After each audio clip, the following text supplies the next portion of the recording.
Le 23 août 2001, un internaute japonais a posté un message super intriguant sur un forum en ligne. Je recherche une publicité datant des années 80, celle d'une boîte de thon en conserve mettant en scène une mère avec ses 3 enfants. Ça vous dit quelque chose? Alors à la lecture, ce message étrange, il a éveillé les souvenirs de pas mal de personnes qui se sont souvenues de cette publicité et qui ont commencé à la rechercher, mais sans succès. En réalité, ce n'est qu'en 2013, après des années de recherche acharnée, que la publicité a enfin été retrouvée. Enfin presque. En fait, il y avait un détail étrange. Alors bien que cette version ressemblait beaucoup à celle décrite par l'utilisateur, il manquait un élément central de la pub, la mère. La mère n'était pas dans la pub. Pourtant, l'internaute, lui, parlait d'une mère avec ses enfants. Donc il y avait forcément quelque chose qui clochait. En plus, les internautes en étaient sûrs, il y avait bien une version où la mère était présente. Ils en étaient convaincus, ils s'en rappelaient, et ils avaient raison. En fait, en 2021, après 8 ans de recherche supplémentaires, la version originale de cette publicité a bien été retrouvée, celle où la mère mentionnée apparaît bel et bien. Le truc, c'est que cette découverte a soulevé encore plus de questions. Déjà, pourquoi existait-il 2 versions de cette même publicité? Et ensuite, pourquoi les plans montrant la mer avaient-ils été supprimés dans la deuxième version?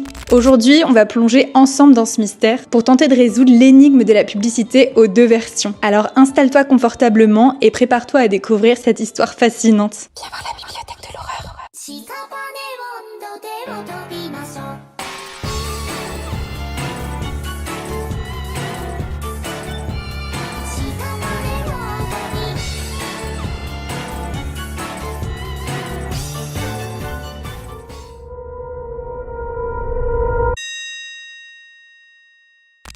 Alors avant de rentrer dans le détail du mystère autour de cette publicité, commençons déjà par présenter l'entreprise dont elle est à l'origine. La SSK, ou Shimizu Shokuhin Kaisha, c'est une entreprise japonaise spécialisée dans l'industrie alimentaire.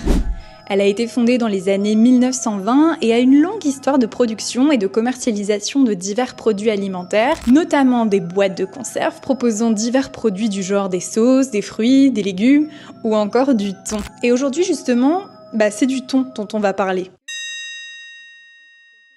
Alors dans les années 80-90, l'un des produits les plus populaires de la SSK, c'était une boîte de thon du nom de Sunskip. En gros, c'était un peu le petit navire japonais de l'époque, quoi. À cette époque, la marque Sunskip, elle était particulièrement populaire. Déjà, tout le monde la connaissait, beaucoup la consommaient, et tous avaient forcément vu sa publicité au moins une fois à la télé. Alors, parlons-en de cette publicité. En fait, c'est en 1984 que la SSK a commencé à diffuser cette publicité du thon Sunskip sur toutes les télés japonaises, et ce, pendant plus de 3 ans. On y voyait une mère avec ses 3 enfants, tous ravis de déguster le délicieux thon Sunskip. Je vous laisse y jeter un petit œil.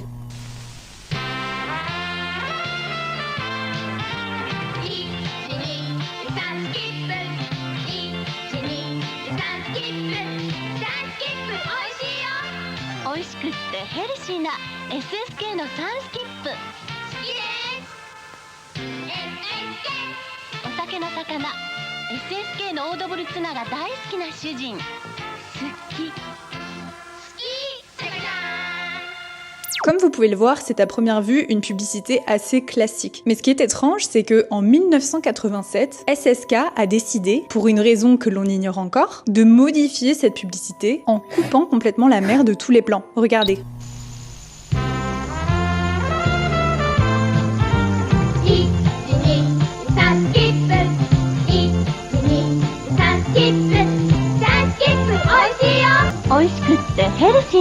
SSK のサンスキップ。好きです。SSK。お酒の魚。SSK のオードブルツナが大好きな主人。好き。Alors c'est trop bizarre, non? Le truc, c'est que tout le monde a remarqué le changement entre la première version et la deuxième version de la publicité et s'est mis à se poser des questions, comme en témoigne ce message posté en ligne. La deuxième version de cette publicité est bizarre. L'image du produit est floue dans les plans modifiés, le montage est étrange et semble fait à la va-vite. En regardant ces modifications, je peux pas m'empêcher de me demander, est-ce qu'il s'est passé quelque chose pour que l'entreprise fasse ces changements? Alors c'est vrai qu'en regardant la publicité de près, on remarque que certains plans sont mal découpés, qu'à des moments l'image semble bugger, et que même parfois la musique paraît décalée face à certains plans. Concrètement, en comparant ces 2 versions, c'est devenu évident pour tout le monde que la mer avait été coupée intentionnellement par l'entreprise SSK. Mais alors pourquoi? C'est ce que tout le monde a commencé à se demander en fait.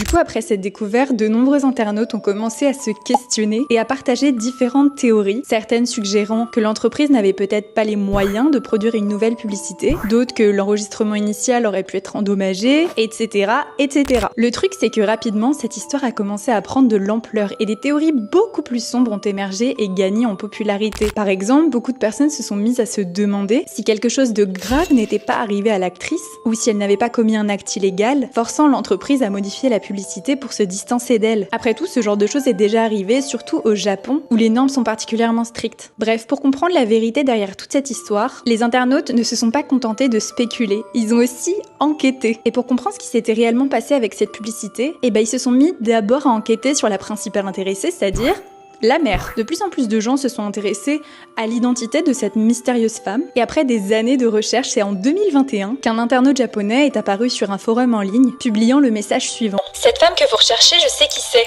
C'est Saito Itsuki Felicia, une excellente chanteuse de jazz qui exerce ce métier depuis déjà 15 ans. Je l'ai vue en concert récemment, elle est en pleine forme et il faudrait vraiment arrêter de partager de fausses rumeurs sur elle. À la réception de ce message, forcément, les gens suivant toute cette affaire se sont directement mis à faire des recherches sur cette Saito afin de vérifier les propos du mec. Et il s'est avéré que cet homme avait raison. La mère tant recherchée n'était ni décédée ni en prison, rien de tout ça. Elle était tout simplement reconvertie en chanteuse de jazz. Alors c'est vrai, le fait de retrouver cette femme a aidé l'enquête à avancer, écartant de nombreuses pistes sombres, car non, l'actrice n'était pas décédée, elle n'était pas en prison. Et pourtant, malgré tout ça, le mystère n'était toujours pas résolu. Si tout allait bien pour elle, alors pourquoi est-ce que SSK l'avait supprimée de sa publicité en 1987 ? Pourquoi avait-elle créé une seconde version aussi bizarre ? Eh bien, heureusement, grâce à un autre utilisateur, on a pu enfin découvrir la vérité derrière tout ce mystère. Regardez. カルシウムたっぷり固定のライトツナカルフルトップだからお手軽シウム食べて体もカルシウムうちの体もちょっとカルシウムです固定のライトツナカルカルカル Alors ce que vous venez juste de voir, c'est une autre publicité pour du thon en boîte, mais cette fois-ci pas pour la SSK, pour une autre entreprise très similaire appelée Hotei, et mettant en scène encore une fois Saito comme actrice principale, la même femme que dans la publicité Sunskip. La vérité, c'est que quand Saito a tourné la publicité pour SSK en 1984, elle avait signé avec eux un contrat d'exclusivité pour quelques années. Le truc, c'est qu'en 1987, cette clause a expiré et Saito a alors enchaîné avec cette autre publicité pour Hotei, ce qu'elle avait complètement le droit de faire. Le problème, c'est que comme c'était la même actrice, Saito, qui apparaissait dans les pubs de Hotei et de SSK, à la même heure et sur les mêmes chaînes, la population japonaise a commencé à confondre les deux marques. Pour eux, c'était la même boîte de thon. Et ça n'a pas du tout plu à la SSK. Alors pour éviter toute confusion, ils ont tout simplement décidé de couper Saito des plans et de continuer à diffuser la publicité ainsi. C'est pas plus compliqué que ça. Et ça, c'est vraiment la preuve que parfois, la vérité derrière une énigme est bien plus banale que ce qu'on aurait pu imaginer. Alors voilà, on a fini d'explorer ensemble le mystère fascinant autour de la publicité Sunskip. Ce qui a commencé comme une simple recherche de publicité des années 80 s'est transformé en une gigantesque enquête sur les raisons derrière sa modification et la suppression de son actrice Saito. Je sais pas pour vous, mais moi je suis tellement contente d'avoir trouvé la vérité cachée derrière toute cette histoire. Je suis tellement frustrée quand on connaît pas la vérité derrière une enquête, d'autant plus que là, tout est bien qui finit bien. Aussi bien pour la société SSK, qui fonctionne toujours aussi bien aujourd'hui, que pour Saito, qui semble s'épanouir dans le jazz. Merci infiniment d'avoir suivi cette enquête avec moi. Si jamais l'histoire t'a plu, n'hésite pas bien sûr à me laisser un petit commentaire et à t'abonner pour suivre les prochaines vidéos. Bye!